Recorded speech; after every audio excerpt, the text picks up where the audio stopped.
morning dear students, welcome back to online classes. Last classes I will discuss about third colligative properties of depression and freezing points.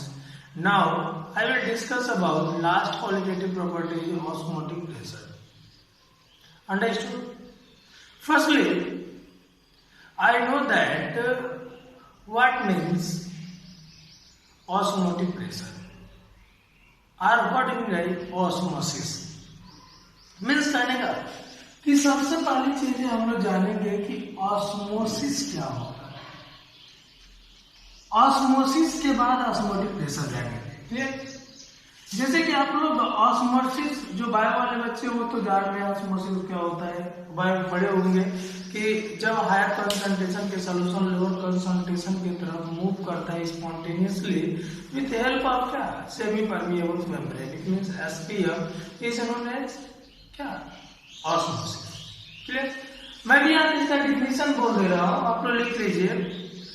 The spontaneously flow of solvent molecule towards solution through SPM is known as osmosis.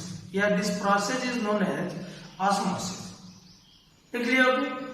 The spontaneously flow of solvent molecule towards solution through SPM, this process is known as osmosis. Clear?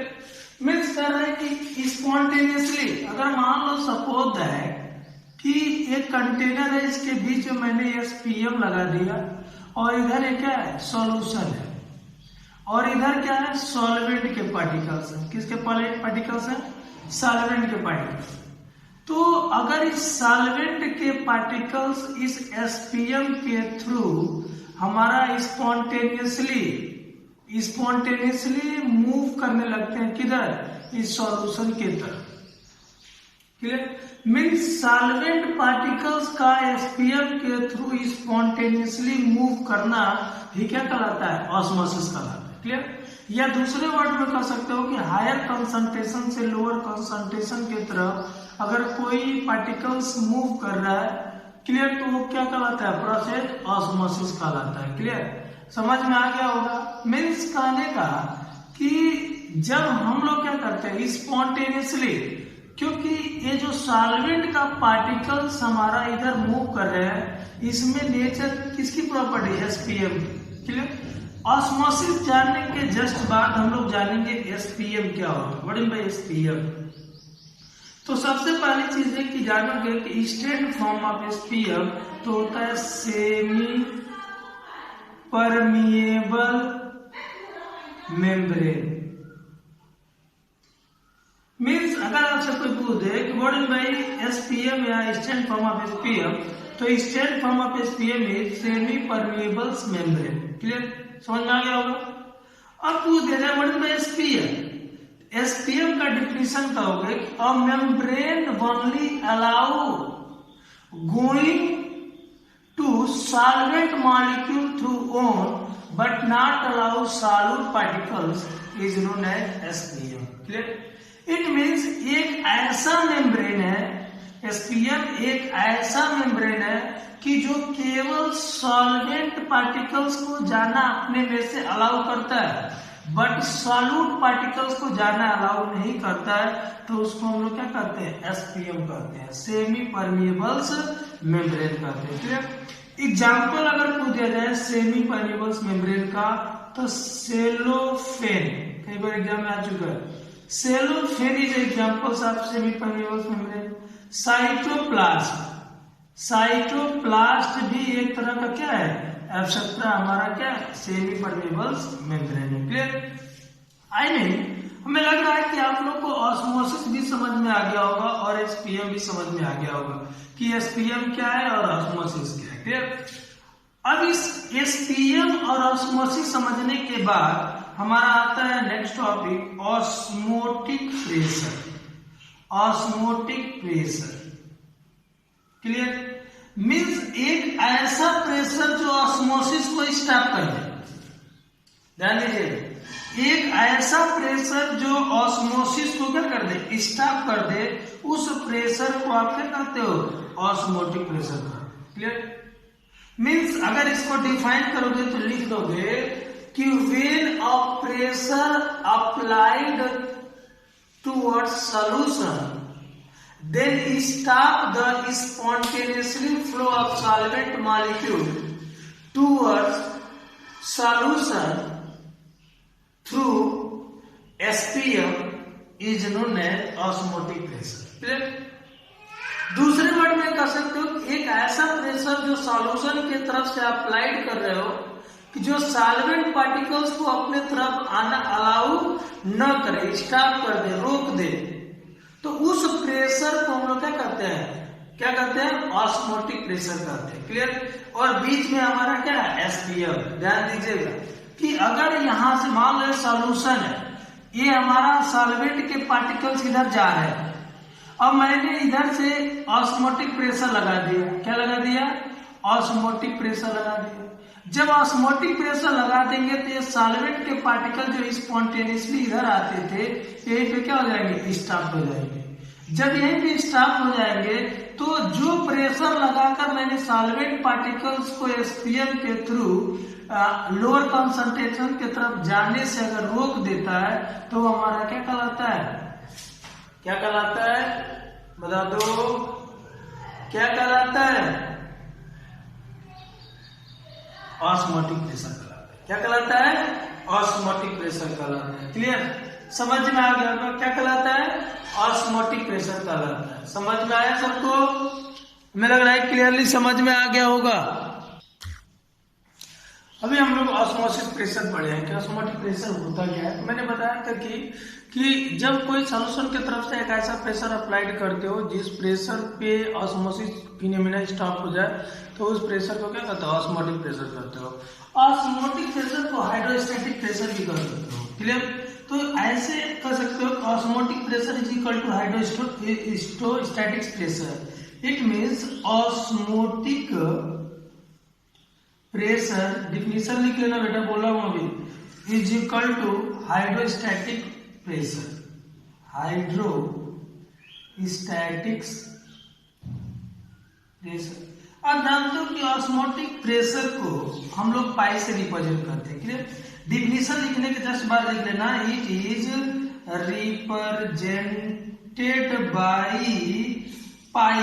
पाई से represent करते हो तो यहाँ पे osmotic pressure को पाई से represent कर दोगे। हाइड्रोस्टैटिक प्रेशर क्या होता है? HDG। अब आप यहाँ पे समझ जाओगे कि H क्या है? हाइट ऑफ लिक्विड, किस हाइट तक जा रहा है। D क्या है? डेंसिटी। D क्या है? डेंसिटी। और G क्या है? Gravity acceleration. क्या है? Gravity acceleration. और पहले ऑस्मोटिक प्रेशर को हम लोग मैथमेटिकली समझेंगे तो यहाँ पे करते हैं पॉइंट में osmotic pressure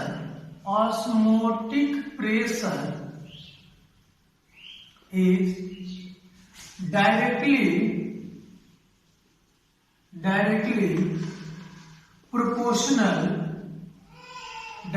proportional to concentration at given temperature।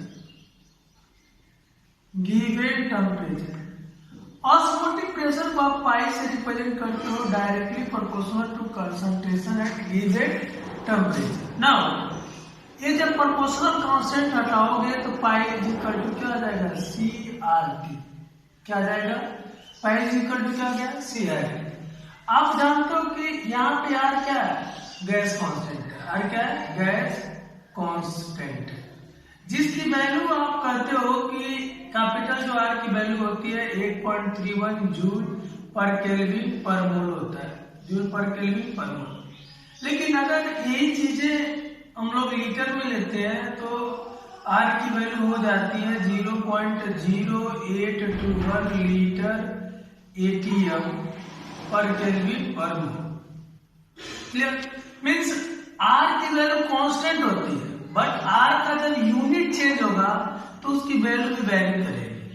और आप जानते हो कि T क्या है? टेम्परेचर है। T क्या है? टेम्परेचर। और C कंसंट्रेशन। और आप पीछे क्लासेस में पढ़ चुके हो कि C is equal two numbers of mole upon volume, C is equal two numbers of mole upon volume. तो यहाँ फार्मूला ऐसे भी हो जाएगा, pi is equal two numbers of mole upon volume into R into T। Clear, आप लोगों को समझ में आ गया होगा। या इस इक्वेशन को इससे मल्टीप्लाई कर दो तो pi V is equal to NRT भी कर सकते हो। एक हमको इक्वेशन मिल गई, क्योंकि कभी कभी ऐसा होता है कि मान लो एक टेम्परेचर कांस्टेंट हो जाए, R कांस्टेंट हो जाए, और यहाँ पे अगर V और ऑस्मोटिक प्रेशर वेरी कर रहा हो तो यहाँ पे उस केस में जो इक्वेशन बन जाता है पाई 1 V1 is equal to N1 हो जाता है।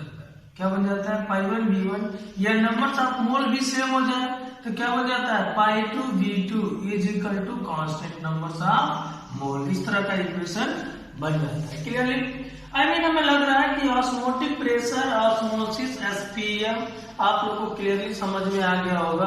क्लियर, और इसका मैथमेटिकल फॉर्म भी समझ में आ गया होगा। क्लियर, अब यहाँ पे ऑस्मोटिक प्रेशर का अगर यूनिट पूछ दिया जाए तो यूनिट हमारा डिपेंड करता है किस पे? हमारा कंसंट्रेशन मतलब वॉल्यूम, और या ऐसे कर सकते हो कि ऑस्मोटिक प्रेशर एक तरह का प्रेशर ही है, तो प्रेशर का यूनिट क्या होता है? ATM हो जाएगा, mmHg हो जाएगा। क्लियर, बार हो जाएगा, पास्कल्स हो जाएगा। It means depend on numericals value question में कैसा दिया है उस बेसिस पे ऑस्मोटिक प्रेशर का यूनिट बन जाता है। क्लियरली सबको समझ में आ रहा है? क्लियर, ऑस्मोटिक प्रेशर के बेस पे सॉल्यूशन को हम लोग 3 पार्ट में क्लासिफाइड करते हैं। On the basis of osmotic pressure solution को हम लोग 3 पार्ट में कैटेगराइज करते हैं या क्लासिफाइड करते हैं। पहला करते हैं आइसोटोनिक सॉल्यूशन, आइसोटोनिक सॉल्यूशन, ध्यान दीजिए। दूसरा होता है हाइपोटोनिक सॉल्यूशन, हाइपोटोनिक सॉल्यूशन। तीसरा होता है hypertonic solution, hypertonic solution. Clear, समझ में आ रहा होगा कि on the basis of osmotic pressure solution can be classified into 3 parts. One is isotonic, second is hypotonic, third is hypertonic. Isotonic का मतलब मान लो सपोज दैट A और B दो सॉल्यूशन है, A and B two solution having osmotic pressure is same, osmotic pressure is same। मतलब ये कह रहा है कि दो सॉल्यूशन है, एक A है और B है, दोनों का ऑस्मोटिक प्रेशर सेम है, तो वो सॉल्यूशन क्या कहलाता है? आइसोटोनिक सॉल्यूशन कहलाता है। मींस A B का आइसोटोनिक है, B A का आइसोटोनिक है। क्लियरली समझ में आ गया होगा कि अगर दो सॉल्यूशन है, दोनों का ऑस्मोटिक प्रेशर आपस में बराबर हो तो वो सॉल्यूशन क्या कहलाता है? आइसोटोनिक सॉल्यूशन कहलाता है। क्या कहलाता है? आइसोटोनिक सॉल्यूशन कहलाता है। क्लियर, ठीक उसी तरीके से हाइपो और हाइपरटोनिक, अगर मान लो दो सॉल्यूशन है, एक का ऑस्मोटिक प्रेशर ज्यादा है with respect to B, clear, A का ऑस्मोटिक प्रेशर ज्यादा है विद रिस्पेक्ट टू B, तो A is a hypotonic solution and B is a hypertonic solution. Clear, समझ में आ गया होगा? मींस जिसका ऑस्मोटिक प्रेशर ज्यादा होगा वो हाइपोटोनिक सॉल्यूशन हो जाएगा, जिसका ऑस्मोटिक प्रेशर कम होगा वो हाइपोटोनिक सॉल्यूशन, हाइपरटोनिक सॉल्यूशन हो जाएगा। क्लियर, तो ऑस्मोटिक प्रेशर के बेस पे आपने सॉल्यूशन को 3 पार्ट में कैटेगराइज किया। One is isotonic solution, second is hypotonic solution, third is hypertonic solution, और तीनों को आपने अलग अलग तरीके से क्या कर लिया? अंडरस्टैंडिंग कर लिया। सबको समझ में आ गया कि आइसोटोनिक सॉल्यूशन क्या होता है, हाइपरटोनिक सॉल्यूशन क्या होता है, हाइपोटोनिक सॉल्यूशन क्या होता है। क्लियर, अब इसके बाद से हम लोग को समझना एक पॉइंट है जिसको कहते हैं रिवर्स ऑस्मोसिस। क्या समझना है? रिवर्स ऑस्मोसिस, ध्यान दीजिएगा। इसके बाद हम लोग को क्या समझना है? Reverse osmosis. तो अगर आपसे कोई पूछ दे कि what is by reverse osmosis, आपको क्लियर हो गया होगा कि रिवर्स का मतलब उल्टा, जो ऑस्मोसिस के उल्टा प्रोसेस है उसी को क्या कहते हो? रिवर्स ऑस्मोसिस कहते हो। क्लियर, इसमें सॉल्वेंट के पार्टिकल एसपीएम के थ्रू सॉल्यूशन की तरफ जा रहा है, वो ऑस्मोसिस कहलाता है जब स्पॉन्टेनियसली हो रहा है। अच्छा, वही चीजें सॉल्यूशन के पार्टिकल सॉल्वेंट की तरफ जाने लगे तो वो क्या कहलाएगा? रिवर्स ऑस्मोसिस कहलाएगा। फिर जैसे आप देखते हो कि जितने भी हम लोग वाटर को प्यूरिफाई करते हैं, आरओ का पानी हम लोग टेक कर रहे हैं, आरओ का मतलब क्या होगा? Reverse osmosis. क्लियर? क्या है? Reverse osmosis. क्लियर? तो रिवर्स ऑस्मोसिस समझ में आ गया होगा कि सॉल्यूशन की तरफ से इतना अधिक प्रेशर अप्लाइड करेंगे कि सॉल्यूशन में प्रेजेंट सॉल्वेंट पार्टिकल एसपीएम के थ्रू फ्रेश वाटर बनके या हमारा क्या हो सॉल्वेंट के पार्टिकल एसपीएम के थ्रू मूव करने लगे, तो उस फिनोमिना को हम लोग क्या करते हैं? रिवर्स ऑस्मोसिस करते हैं। क्लियर? आज रिवर्स ऑस्मोसिस से वाटर को हम लोग प्यूरिफाई करते हैं, डिसलाइन करते हैं, मतलब समुद्र से पानी को हम लोग क्या करते हैं? डिसलाइन करते हैं, साल्ट को अलग करते हैं, पानी को अलग करते हैं। क्लियर? बट रिवर्स ऑस्मोसिस से बहुत हमारा वाटर का लॉस होता है, और इस वाटर को लॉस होने की वजह से रिवर्स ऑस्मोसिस को रोक कर इसके जगह पे फॉरवर्ड ऑस्मोसिस यूज करने की कोशिशें की जा रही है। क्लियर? आई मीन अब आप इसको समझते हैं विथ डायरेक्टली। अगर मान लेते हैं कि ये हमारा कोई टैंक है और इधर हम लोग क्या कर दिए? एसपीएम लगा दिए, सेमी परमेबल मेम्ब्रेन। क्लियर? और इधर इसका आउटलेट है, आउटलेट, और इधर हम लोग एक पिस्टन लेते हैं जो प्रेशर एक्सर्ट करे। ये क्या है? पिस्टन। ध्यान दीजिए। और ये एरिया, ये तो आप क्लियर समझ गए हो कि ये एरिया सॉल्यूशन का है। क्लियर? अब एक ध्यान दीजिएगा, इसमें एक स्पॉन्टेनियसली सॉल्वेंट पार्टिकल इधर से इधर जाना रुक गए क्योंकि यहाँ पे क्या लगा हुआ? ऑस्मोटिक प्रेशर लगा हुआ है।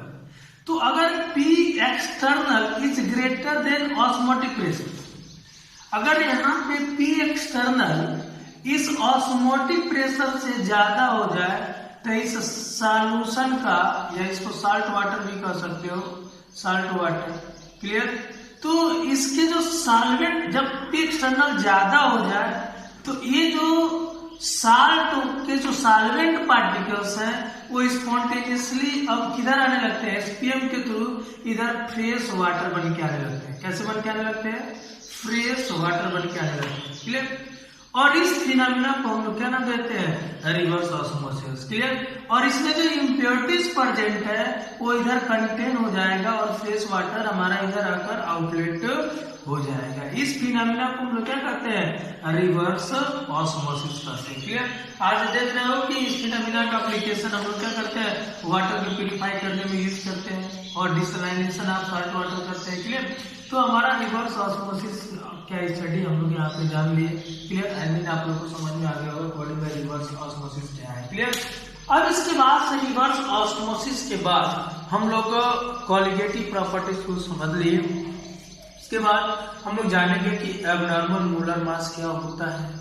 एबनॉर्मल मोलर मास के बाद हम लोग जानेंगे वन हाफ फैक्टर क्या है, और वन हाफ फैक्टर कैसे डिटरमाइन करते हैं किसी कोवेलेंट कंपाउंड्स या आयनिक कंपाउंड्स, या उससे बेहतर होगा कि आप कहो किसी इलेक्ट्रोलाइट्स का, किसी इलेक्ट्रोलाइट्स का या नॉन इलेक्ट्रोलाइट्स का वन हाफ फैक्टर कैसे डिटरमाइन करते हैं। क्लियर? तो अब इसके बाद जस्ट हम लोग अपने नेक्स्ट क्लासेज में एबनॉर्मल मोलर मास पढ़ेंगे और वन हाफ फैक्टर पढ़ेंगे। क्लियर? Thank you.